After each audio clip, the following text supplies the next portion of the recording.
문학인생 반세기, 이문열 작가가 이제 등단한 지 40여 년이 넘어가지고 이제 문학인생 반세기를 살아왔습니다. 그러한 이제 한국의 대표적인 작가 이문열의 삶과 작품 세계입니다. 그러니까 이문열의 작품은 한국인의 이제 지금 현대사를 소재로 한 작품들이 상당수 대부분 비중을 차지합니다. 그런데 그 작품은 지금의 그 현존하는 한국인들이라면은 이제 특히 연세가 있는 분일수록 체험했던 그러한 현대사입니다. 그러니까 물론 현대사하면 뭐 해방 후부터 역사 학문적으로는 이야기를 하겠지만은 바로 해방 후 1945년 50년 그거를 지금 기억하는 분은 그렇게 많지 않고 그래도 체험 현대사 이제 그러니까 적어도 지금 연세 있는 분들 1960년대 그 전부터의 체험 현대사를 이문열의 작품은 그 여러 다각각도로 그 분석을 한 그런 작품들이 있으므로 해서 그 체험 현대사를 증언한다고 하겠습니다. 그런데 아시다시피 그러니까 여러 가지 사상적인 이념적인 그런 식으로 해석이 많은데 그러한 일반의 관점과는 또 다른 그러한 관점에서 보는 이문열 문학의 재발견이 바로 이 책입니다. 어떻게 쓰여졌냐? 바로 제가 그 1998년 첫 만남 이후 20여 년, 그러니까 4분의 1세기, 4분세기죠. 그동안 사상 궤적을 목격했다고 볼 수가 있겠습니다. 함께 교류를 해왔으니까 그분의 사상이 어떻게 되어 왔나 그런 것을 제가 알 수 있는 사람이고, 그러니까 후배 작가로서 그러니까 이제 전문 평론가의 학술적인 평론보다는 어떤 평론 소설이라고 했습니다. 평론을 하면서 전체적인 책의 구성은 소설과 같은 형식으로 이루어져 있습니다. 다루어져 있는 이문열 작가의 작품은 영웅시대, 변경, 사람의 아들, 젊은 날의 초상, 황제를 위하여, 레테의 연가, 추락하는 것은 날개가 있다, 사로잡힌 악령, 선택, 아가, 오디세이아 서울, 호모 엑세쿠탄스 등이 있습니다. 물론 이 중에서 이제 우수작으로 유명한 작품들도 있습니다만은 이 레테의 연가, 추락하는 것은 날개가 있다. 이 작품은 이제 작가의 생각도 그렇고 그렇게 문학성을 그렇게 상대적으로 크게 인정받은 작품은 아니죠. 그러니까 하지만 그래도 이렇게 재발견, 그야말로 이제까지 보아왔던 관점과는 다른 면에서의 재발견한다는 의미에서 여기서 이제 취급 대상이 되었고, 사로잡힌 악령은 그러니까 그 유명 시인의 어떤 사생활, 그러니까 지금 미투 시대가 일어난 지금 시대에서 그 이미 오래전에 그와 비슷한 그 문제점을 제시한 그 작품으로서 그 당시에는 오히려 출판이 된 다음에 오히려 논란이 있으니까 오히려 작품지에서 제외되었습니다만 지금은 오히려 아주 중요한 작품으로 보이고 있습니다. 그리고 선택, 아가 이 정도는 이제 보통이라고 할 수 있겠습니다만 오디세이아 서울도 이제 크게 호평을 받은 작품은 아니죠. 하지만 그 역시 이제 다른 재발견의 의미로서 포함이 되었습니다. 호모 엑세쿠탄스는 작가도 중시하고 상당히 어떤 의미를 두는 작품이었을 수는 있는데 이제 역시 또 대중적인 또 그런 호평은 그렇게 받지 않았다고 했던 것 같습니다. 그래도 어쨌든 여기서 그 작품의 진정한 의미를 찾아보려고 노력을 했습니다. 그래서 이 책은 한국문단의 새지평을 여는 평론소설이라고 명명을 했습니다.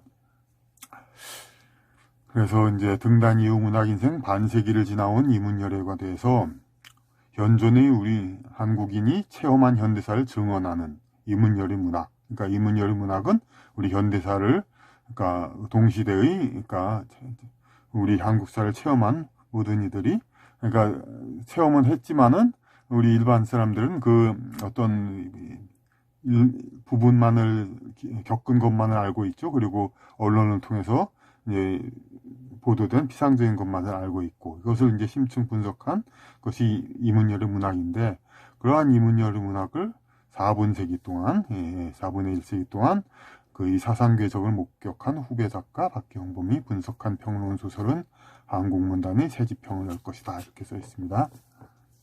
그리고 이문열에 대한 요약적인 평이 이 책 뒷표지에 있습니다.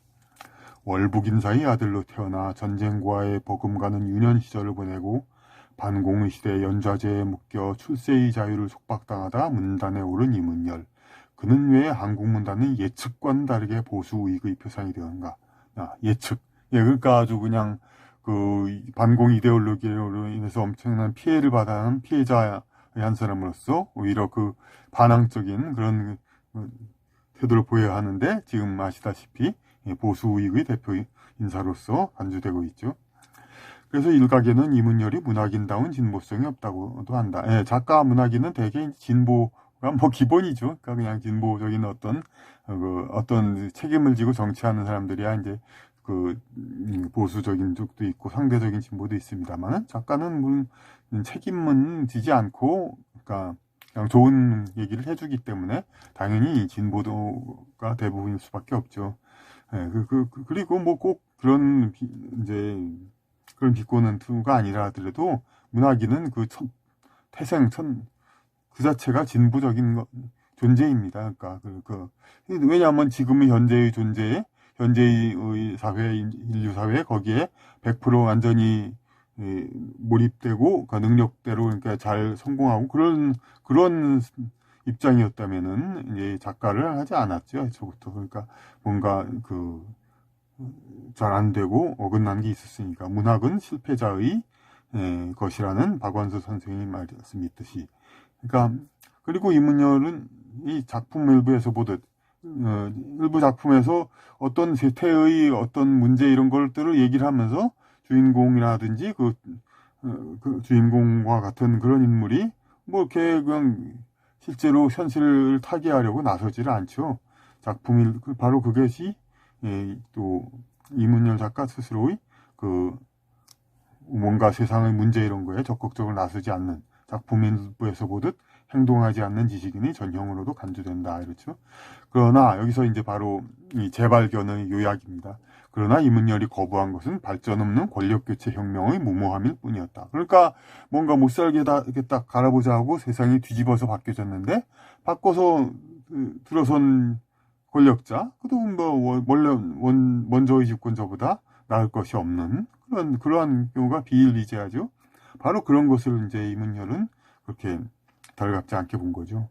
그러면서 오히려 보수주의적인 인사라고 자꾸 그렇게 얘기했습니다만, 그가 중점을 둔 사상은 작품들을 살펴보건대 자본주의도 국가주의도 뭐 자본주의를 찬양했다든가 국가적인 주의를 찬양했다든가 그런 것이 없습니다. 별로. 그가 중점을 둔 사상은 자본주의도 국가주의도 아닌, 오히려 국가는 그러니까 다루기 좋게 사람을 바보로 만들어 교육시킨다, 이런 거를 더 비꼬기만 할 뿐이죠. 작품에는 그가 중점을 둔 사상은 자본주의도 국가주의도 아닌 인간 행복 추구의 절대 자유가 실현되는 무정부주의 곧 아나키즘이었다. 이 자유주의 하면 되게 보수적인 이념으로 알겠죠. 근데 알고 있지만 자유주의 하지만 대개는 그러면 성공한 자만이 자유롭고 힘 있는 자가 자유롭고 힘 없는 자는 상대적으로 자유롭지 못하죠. 극단적으로는 정치인이 말했듯이 빵을 사 먹고 싶어도 빵을 사 먹을 자유가 없죠. 그런 상대 자유일 뿐이죠. 이제 흔히 말하는 자유주의는. 그런데 이 절대 자유, 인간 모든 사람이 다 절대적인 행복주의 자유를 누리는 것, 세상, 그것이 무정부주의고 아나키즘입니다. 바로 좌파 이념의 가장 극단적인 좌파 이념이죠. 가장 이상적인. 근데 그것은 주장한다고 되는 게 아니라, 그야말로 좌파는 진보 이념은 모든 사람들이 이제 인격이 정말 법 없어도 되는 사람들로서 이루어져야 이게 가능한 일이죠. 그러니까 그날은 사람의 아들이 신성이 부여되어야 올 것이라. 그러니까 신과 그 같이 그냥 군자, 성인 그렇게 발전시켜서 신과 통하는 그러한 이제 사람의 아들들이 전부 신성을 가지고 있는 그러한 이제 고상한 인격을 가진 그러한 세상이 돼야 이제 아나키즘, 무정부주의 사회가 오죠. 근데 그날이 열어주려면은 이 지구상의 여러 이제 악성들, 악한 영향력을 해치는 그런 그런 악한 영향력들을 해체시키는 그러한 영적 능력을 가진 자, 호모 엑세쿠탄스, 그런 자가 필요한 것입니다. 그날을 열어줄 조력자 호모 엑세쿠탄스를 기다립니다. 이문열의 생각은 바로 이와 같다, 이렇게 이야기를 하고 있습니다. 그래서 책에서는 이제 이렇게 1부와 2부로 이렇게 나와가지고 그 평론 소설의 형식으로 이렇게 나와 있습니다. 제2부 작품에서 본 이문열하고 이제 여기 사람의 아들 위대한 지식의 조동팔의 죽음 그리고 황제를 위하여가 상당히 집중적으로 나와 있습니다. 중점적으로 그렇게 해서 영웅 시대로부터 호모 엑세쿠탄스까지 주로 단행본 장편을 많이 이제 취급하려고 노력했죠. 단편은 여기서는 그렇게 주된 취급이 하지 않았습니다.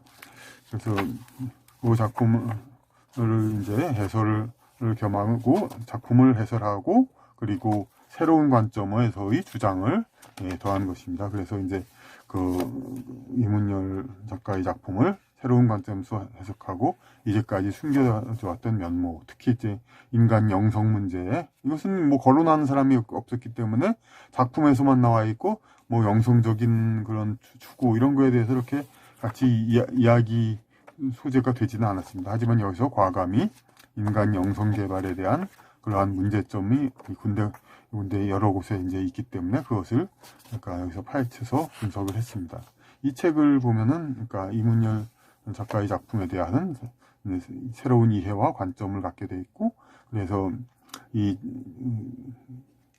이미 읽은 분은 또 이 책을 읽고 새로운 관점을 갖게 되고, 아직 읽지 않은 분은 여기 있는 작품들을 이 책을 읽고 더 호기심이 생기고, 그렇게 해서 더 쉽게 이해를 하면서 이 작품들을, 여기 있는 작품들을 아마 볼 수 있고, 이제 그냥 이런 추락한 것은 날개가 있다, 레터의 연가 이런 걸 그냥 읽는 것보다는 이 책을 읽고 난 다음에 이런 책을 읽는다면은 이 레터의 연가와 추락하는 것은 날개가 있다를 읽는다면은 바로 이런 깊은 영성적인 의미, 인간 영혼의 참 본질에 관한 그런 담론이 여기에 있었구나. 단순히 흥미, 통속, 상대적으로 이문열 작품으로는 그렇게만 보았습니다만은 그렇지 않은 작품들, 추락하는 것은 날개가 있다와 같은 거, 그런 것을 새로 깨닫게 될 것입니다. 물론 황제를 위하여와 같이 그전에도 중요한 평가를 받았습니다만은 여기서 더욱더 아주 깊이 평을 함으로써 그 의미를 아주 그냥 확대한 것도 있고요. 그래서 이 작품을 작품들 해설한 이 책을 읽으시면은 결코 이제 후회하지 않고 더욱더 이문열의 문학뿐만이 아니라 우리나라 문학 전반에 대한 새로운 관점을 가지게 되시리라, 그렇게 생각이 됩니다. 그래서 자신 있게 이 책을 추천해 드리는 바입니다.